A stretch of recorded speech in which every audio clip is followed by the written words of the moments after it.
Hey, salut tout le monde, c'est Slypen. On se retrouve aujourd'hui pour une toute nouvelle vidéo. Et aujourd'hui, une vidéo critique. Nous allons critiquer Avengers Endgame.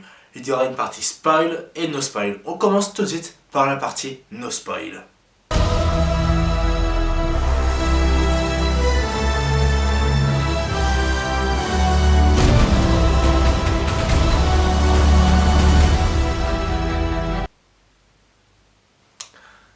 Alors, Avengers Endgame, sorti le 24 avril 2019, donc cette semaine, j'ai pu le voir dès sa sortie avec PM. Alors, c'est un film quand même qu'on attendait depuis pratiquement un an, après Infinity War. Donc, je vais essayer de parler du film déjà sans vraiment rien dire sur le film, parce que quand même, don't spoil the Endgame. Et donc, bien sûr... Endgame est la suite directe d'Infinity War, donc on a directement les conséquences de l'extermination de 50% de l'univers, pour ceux qui ont vu le film. Je pense qu'une grande partie d'entre vous a vu Infinity War.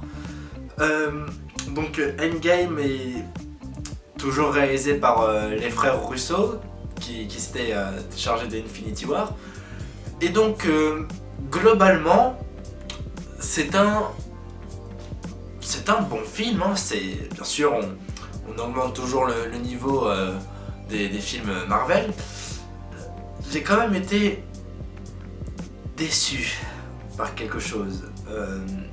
Dès que Infinity War était terminé, j'étais pendant un an, j'ai attendu Endgame pendant très longtemps, et dès que la première bande-annonce était sortie, j'avais des frissons, je l'attendais ce film. Et donc je m'attendais à une fin vraiment spectaculaire, vraiment quelque chose de grandiose. Il y a quelque chose de spectaculaire, mais pas quelque chose que je m'attendais en fait. C'est pas une fin comme je l'aurais espéré. Il manque quelque chose en fait. J'ai l'impression qu'il y a quelque chose qui manque, quelque chose qui te bouleverse encore plus. Bien sûr, c'est bouleversant, mais il manque un seul petit élément qui fait que c'est la fin du Marvel, enfin pratiquement de la quatrième ou troisième phase de Marvel. Bon, même si ça se termine plutôt par Spider-Man 2 cette année, mais ça montre pas pour moi que c'est vraiment la fin. Oui, il y a quelque chose qui marque ça, bon, j'en parle plus dans la partie spoil, mais pour moi il y a quelque chose qui manque. C'est ça qui m'a déçu. Mais après, le film m'a plutôt gâté. J'ai vu beaucoup de choses qui m'ont beaucoup plu, j'étais surpris par plusieurs choses. Donc je vous conseille vivement d'aller le voir pour pas vous faire spoiler le film. Parce que vous savez que des gens sur internet peuvent vous raconter le film, et que c'est vraiment un film qui rassemble beaucoup de monde, donc je vous conseille vite d'aller le voir. Donc maintenant, attaquons la partie spoil.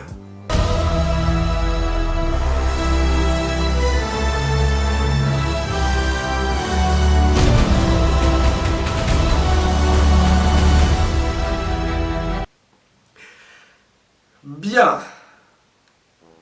Si vous êtes resté, c'est que vous avez vu le film, donc je vais en parler comme si vraiment vous l'aviez vu. Donc si tu l'as vraiment pas vu mais que tu as envie de te faire spoiler, c'est pas vraiment une bonne idée.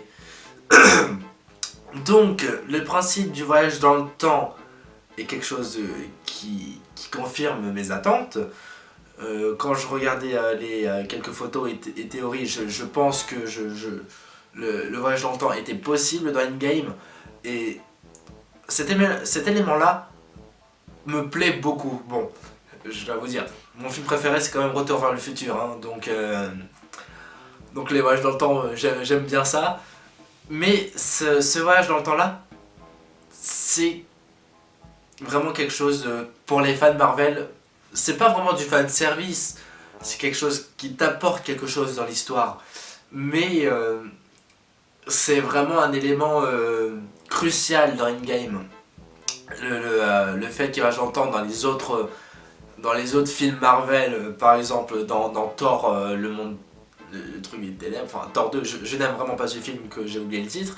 Par exemple dans le premier Avengers, c'est vraiment, je trouve ça cool, surtout que quand tu vois les trucs qu'ils ont utilisés, c'est un petit fanservice, mais ça te plaît, t'as pas envie de te dire ouais c'est juste du fanservice, ça apporte quelque chose.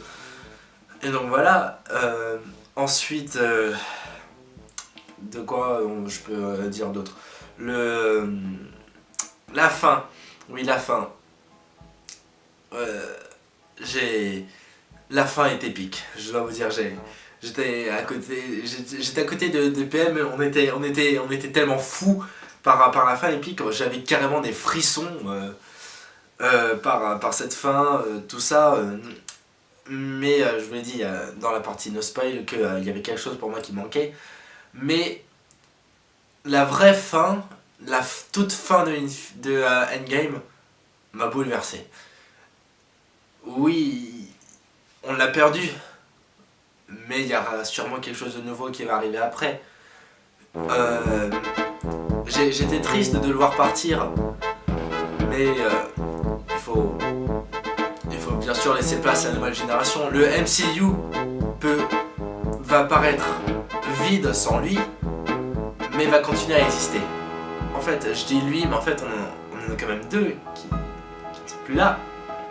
Mais voilà, pour moi ça marque un tournant vraiment grand pour le Marvel Cinematic Universe, parce qu'on avait vraiment que l'habitude de les voir pratiquement en deux, on les considérait comme les Avengers.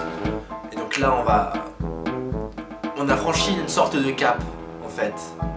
Et donc voilà, c'est triste, mais il faut avancer quand même, sans lui, sans eux. Et donc voilà, mais Endgame est un très bon film. Pour moi, c'est le deuxième film Avengers meilleur. D'abord, je dirais j'ai Infinity War, ensuite Endgame, ensuite Avengers 2 et 1, parce que le 1, j'ai un peu de mal. Mais c'est comme ça. Après, Endgame est un grand tournant pour, bien sûr, pour Marvel, pour tout cet univers qu'il a construit.